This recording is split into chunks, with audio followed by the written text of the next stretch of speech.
Ichinokei no Taisai o Ichinose Family Deadly Sins, que se puede interpretar como los mortales pecados de la familia Ichinose. Esta es una historia del mismo creador de Takopi no Gensai, el pecado original de Takopi, obra de la cual ya hablé en un video, link en la descripción.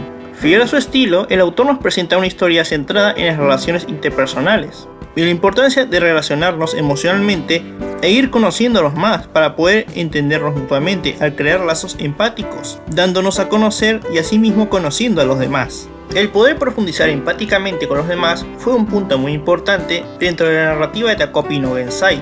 Esto desde la perspectiva de cómo nos hacemos daño mutuamente en base a prejuicios preconcebidos por múltiples factores circunstanciales, más ni siquiera necesariamente relacionados, sin ni siquiera detenernos a comprendernos. En otras palabras, habló sobre nuestra relación con las personas que nos rodean, pero que en realidad desconocemos en varios niveles, y en realidad simplemente les cargamos culpas no realmente merecederas. En este caso es directamente sobre problemas familiares, en cómo creemos conocer a alguien con el cual hemos vivido por gran parte de nuestras vidas, pero es muy posible que no sea así en realidad, y solo tengamos una imagen mental diametralmente opuesta a cómo son realmente. Esto porque las personas tienden a reflejar un modo de ser de sí mismos para con los demás, que es diferente a cómo son por dentro, pero asimismo este reflejo también está sostenido a sufrir algún tipo de interpretación por parte de los demás, y es asimismo diferente en varios aspectos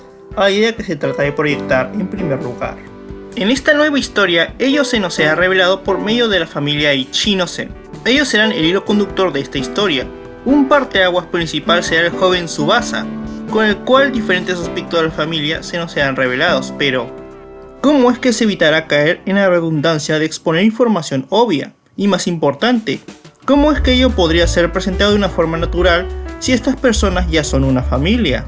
¿Cómo se podría exponer de manera orgánica, sin que para el espectador pareciese simplemente infodump, lo que viene a hacer que te vomiten información a la cara? Pues he aquí el plot twist que ayudará a que la trama se vaya desenvolviendo naturalmente.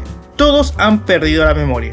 Por más extraño que esto suene, todos han sufrido una misteriosa pérdida de memoria, después de sufrir un terrible accidente en auto. Es por ello que después de este pequeño o gran accidente, que deberán de pasar por un proceso de autodescubrimiento al tener que ir recuperando sus memorias personales, así como restableciendo su relación como familia. Por lo que el hecho que se tratan de relacionar mutuamente constituye un elemento importante en la historia e incluye al lector en el desarrollo del mismo, creando una narrativa más envolvente que nos irá comprometiendo con el desarrollo de estos personajes, ya que los vamos a conocer profundamente en esta jornada de autodescubrimiento. De buenas a primeras, la familia trata de tomar la noticia de buena gana e intenta relacionarse seriamente como una familia un tanto ideal. Ya saben, el típico modelo de familia nuclear tradicional, aparentemente establecido en los 50 en los Estados Unidos, por alguna razón.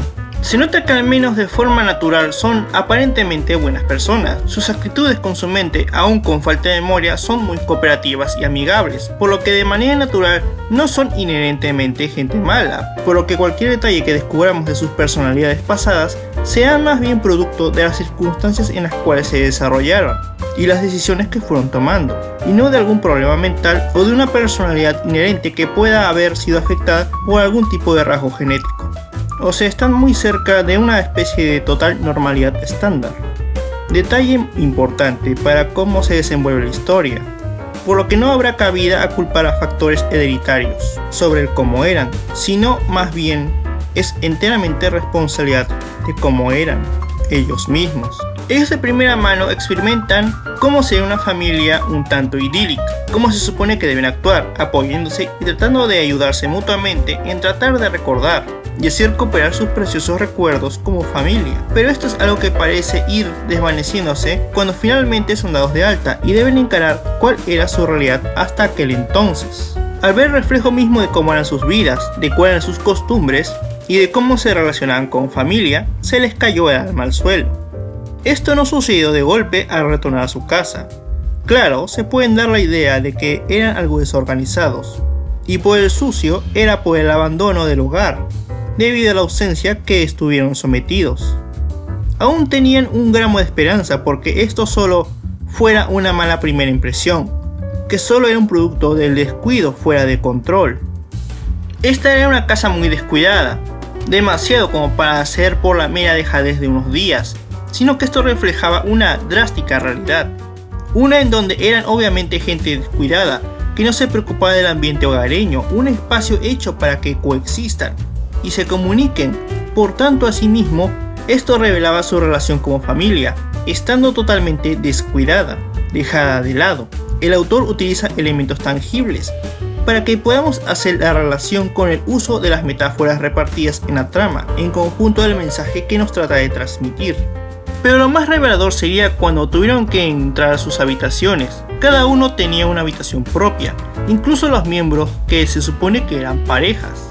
Cada cual tenía una clara reacción de sorpresa e incluso de aversión al revisar el aspecto de cómo eran previamente.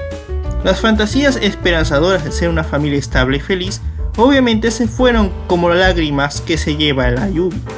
Pero de momento solo se nos ha revelado la habitación de Tsubasa.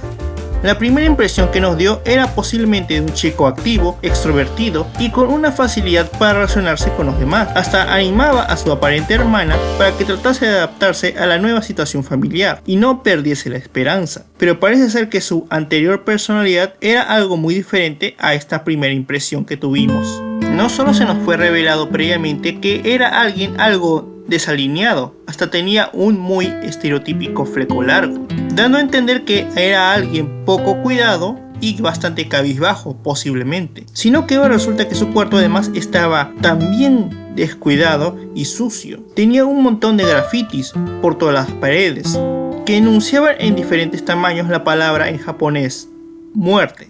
Asimismo se encontraría con una foto familiar que tenía todas las caras tachadas. A su antigua persona no le gustaba el ambiente familiar en el cual vivía, y al parecer inclusive se rechazaba a sí mismo. Tsubasa aún se preocuparía únicamente porque eso quería decir que muchos de los aparentes bonitos recuerdos que trató de inventarse eran efectivamente solamente eso, inventados. Pero debe de ser solo una especie de negación de realidad al estar tan absorto en su idea de una familia feliz. Se puede deducir que Tsubasa no era alguien precisamente feliz, positivo o que tuviera una familia de lo más funcional. Después de todo, tu habitación es el reflejo de ti mismo. Está llena de muchas de las cosas que componen una parte de nosotros mismos. Y con que alguien vea una parte de la habitación, verá una parte de nosotros mismos. Aquí vimos claramente la visión de alguien perturbado y con una mentalidad algo oscura.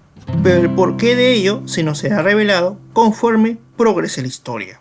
Al día siguiente de ello todos estarían claramente consternados, pero aún tratarían de evitar el tema y actuarían como si no hubiese pasado nada malo. Pero sí pasó algo, vieron un reflejo de ellos mismos, de cuando aún tenían memoria, y no les agradó en lo absoluto. Ahora deberán de pasar por un proceso de reconciliación consigo mismos y con los demás, y debatirse si realmente vale la pena recuperar los recuerdos de cómo eran, si es que no les gusta ese tipo de persona y tal vez prefieran quedarse como están. Un debate realmente interesante. Curiosamente me recuerda un poco al Vengador del Futuro con el Schwarzenegger.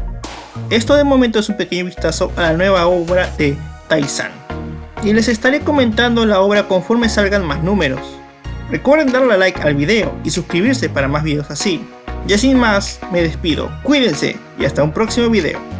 Bye.